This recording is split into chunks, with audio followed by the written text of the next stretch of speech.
এরপর ইসলাম আইডি থেকে আপনি লিখেছেন, যদি কোনো নারী পুরুষ জেনা করে বিবাহের আগে আল্লাহর কাছে তওবা না করে পরবর্তীতে বিবাহ করে, তাহলে তাদের বিবাহ বৈধ হবে কিনা? কোন নারী পুরুষ জেনা করার পর তওবা করা ছাড়া আল্লাহর কাছে তওবা করা ছাড়া তারা যদি বিবাহ করেন, তো তাদের বিবাহ বৈধ হয়ে যাবে সন্দেহাতীতভাবে।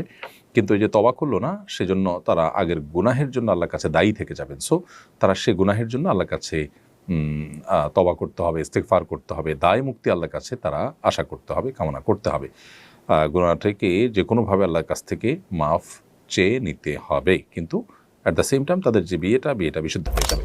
এমনি মোস্তাফিজুর রহমান লিখেছেন, রোজার মধ্যে সুগন্ধি বা আতর ব্যবহার করলে কোনো রোজার ক্ষতি হবে কিনা? না, রোজা রেখে আতর বা সুগন্ধি ব্যবহার করতে কোনো সমস্যা নেই। এমনকি সুরমা, মাথায় তেল, শরীরে কোনো লোশন ইত্যাদি ব্যবহার করতে কোনো অসুবিধা নেই।